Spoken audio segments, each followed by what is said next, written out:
में प्लान, जीवन में अनप्लान्ड सिचुएशन के लिए तैयार रहता है, वही जगत में जीता करता है। मेरी बात फिर से समझना, इस पर आगे बात करती हूँ। जटायु ने कहा वो हरण करके ले गया है। राम जी कहते कोई बात नहीं, वो मैं देख लूंगा। अब 3 बातें हैं इस प्रसंग में, ध्यान से सुनिएगा, अच्छा लगेगा आपको। कि वो बोले कि ठीक है, अगर ऐसी बात है तो वो तो मैं बाद में संभाल लूंगा। तुम ये बताओ तुमको कितनी जिंदगी आगे बढ़ानी है? 1000 साल आगे बढ़ा दूं? 1 युग तक आगे बढ़ा दूं? समझ रहे हो? राम जी की गोदी में हो आप, आपको इस समय मरने की बिल्कुल भी चिंता करने की जरूरत नहीं है। मैं मरने, I will not let you die, मैं मरने नहीं दूंगा आपको। आप तो ये बताओ कितना एक्सटेंड करना है जीवन को, कितना आगे बढ़ाना है। मैं मरने नहीं दूंगा, चिंता मत करो, आप मरेंगे नहीं। समझे आप? राम जी ने उनको ऑफर किया, बोले कितनी जिंदगी चाहिए बताइए, कितना जीवन चाहिए, मैं कर सकता हूँ, कितना जीवन बढ़ाऊं। आहा हा हा, क्या बात है। क्या कहा गिद्धराज ने?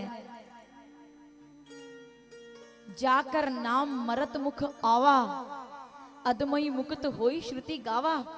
आप मुझसे कहते हैं कि कितना जीवन बढ़ाऊं, लेकिन हे राम जी एक बात का जवाब दीजिए, ऐसे कितने लोग जगत में हैं जो आपके नाम का गुणगान करने की ताकत रखते हैं?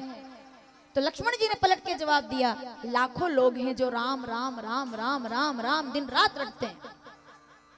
लाखों में से ऐसे कितने लोग हैं जो बुढ़ापे में आपका नाम याद रख पाते हैं? तो लक्ष्मण जी कहते हैं लाखों में से 1000 लोग होते हैं, पीछे तक के बैठे लोग, लाखों में से 1000 लोग होते हैं जो राम नाम याद रख पाते हैं। हजारों में से ऐसे कितने होते हैं जिनको मरते समय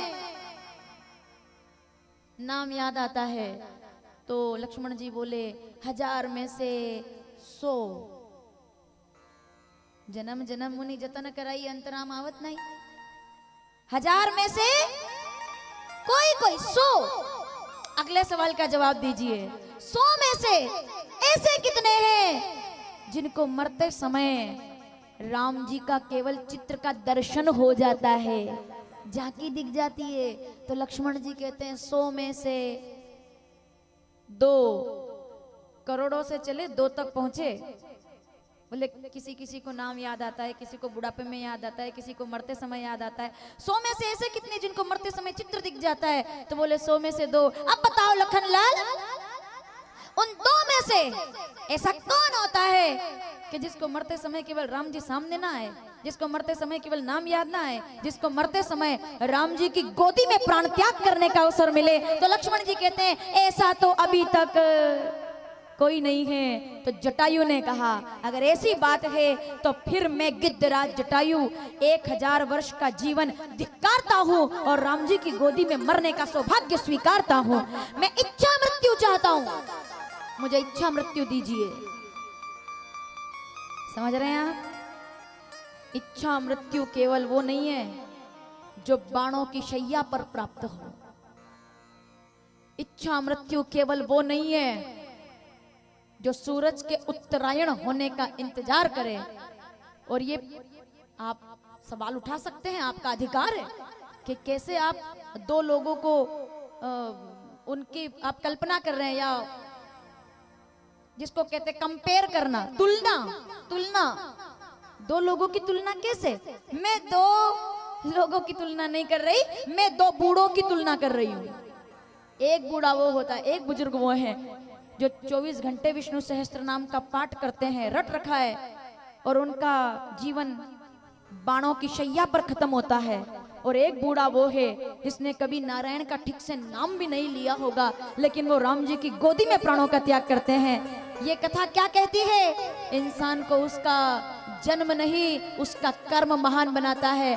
जो मृत्यु को चुने उसको इच्छा मृत्यु कहते हैं। आप कहेंगे ऐसा क्यों हुआ? अरे सीधी सी बात है। अरे इसका जवाब मैं थोड़ी दूंगी, इसका जवाब तो रामचरितमानस अरण्यकांड 30वां दोहा 5वीं चौपाई। कौन बूढ़ा धन्य होता है? एक बूढ़ा वो है जिसके पास ताकत है, एबिलिटी है, कैपेबल है कि वो एक अबला को बचा सकते हैं, नग्न होने से बचा सकते हैं, भुजा उठा करके बचा सकते हैं, दुर्योधन को मान करके बचा सकते हैं। लेकिन सभा में मौन रहे तो जब किसी नारी का अपमान होता हुआ देखकर भी कोई बुजुर्ग मौन रहे तो वो बाणों की शैया पर प्राणों का त्याग करता है। और जब कोई बुजुर्ग जो सीता कुछ भी नहीं लगती थी उनके लिए कि नई नारी का अपमान स्वीकार नहीं होगा, चाहे मेरे पंख बूढ़े हैं तो क्या हुआ, इरादे तो मजबूत हैं, मैं सीता की रक्षा करूंगा, और अपने पंख को कटवा करके प्राणों की परवाह नहीं करते, ऐसा परोपकार करने वालों को राम जी गति प्रदान करते हैं। ये फर्क होता है इच्छा मृत्यु में। इच्छा मृत्यु बाणों की शैया पर लौकिक है, इच्छा मृत्यु राम जी की गोदी में अलौकिक है। बिना प्रमाण के नहीं बोल रही हूं। राम जी से पूछा गिद्धराज ने, मैंने ऐसा क्या कर, चलिए अब जितने लोग यहाँ बैठे हैं सावधान, मैंने ऐसा क्या कर दिया कि राजा दशरथ को भी जो भाग्य नहीं मिला वो सौभाग्य मुझे मिल गया। मैं तो अधम पक्षी हूं। जितने लोग इस पंडाल में बैठे हैं अगली पंक्ति ध्यान से सुनना। चौपाई नंबर 5 दोहा नंबर 30 अरण्यकांड के परहित बस राम उवाच परोपकाराय फलंती वृक्षा परोपकाराय दुहंती गावो परोपकाराय बहंती नद्या परहित बस जिनके मन माही तिन कहूं जग कछु दुर्लभ नाही।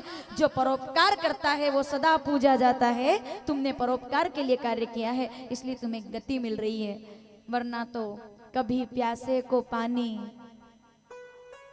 सुनो जटायु, पिलाया नहीं बाद मंदिर में जाने से, कभी गिरते हुए को उठाया नहीं बाद आंसू बहाने से। राम जी ने प्रकृति का महत्व बताया, पर्यावरण का महत्व बताया, परोपकार का महत्व बताया।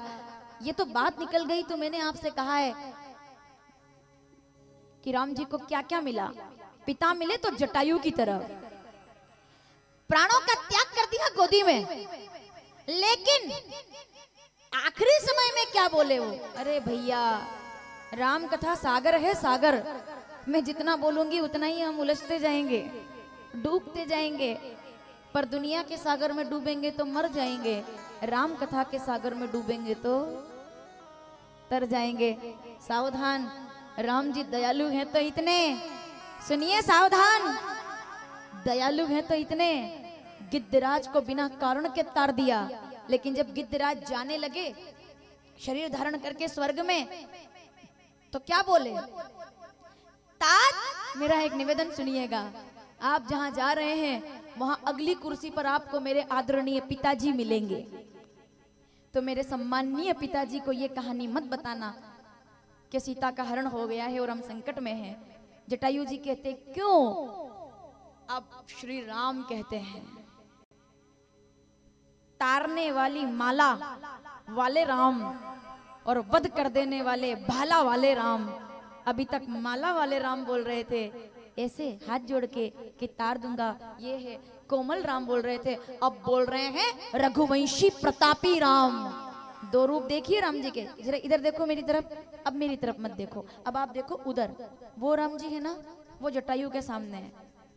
अब मैं आपको दो चित्र यहाँ बता रही हूँ और दोनों का चरित्र बता रही हूँ।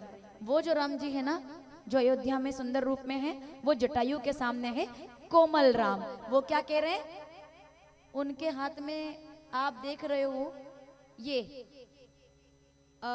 आशीर्वाद दे रहे हैं अभय मुद्रा करके, है ना, सावधान, वो जटायु के राम जी हैं। फिर से देखिए इधर, वो जटायु के राम जी हैं जो कोमल है, लेकिन जो ये राम जी नजर आ रहे हैं यहाँ, भैया इनको सावधानी से देखो। क्या कहा गिद्धराज से, कोमल मन से,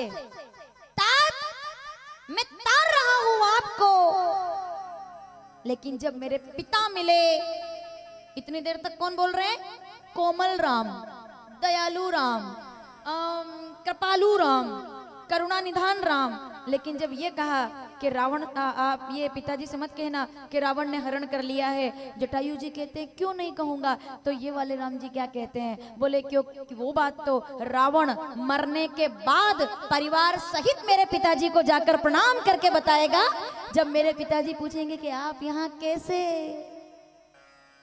तब रावण खुद जाके बताएगा, क्योंकि मैं जितना कृपालु हूँ उतना ही रघुवंशी राम भी हूँ, कि एक हाथ में माला भी रखता हूँ और दूसरे हाथ में भाला भी रखता हूँ, धनुष बाण भी रखता हूँ। इसीलिए उनको जब भी दिखाया, सारंग के साथ दिखाया, धनुष वाले श्री राम, कृपा वाले श्री राम। समझ में आया आपको? अगर नहीं आया हो तो फिर बोलती हूँ, भक्त बनेंगे तो कृपालु राम आएंगे, और दुष्ट बनेंगे तो श्री राम, रघुवंशी राम, रावण के लिए तैयार होकर आते हैं।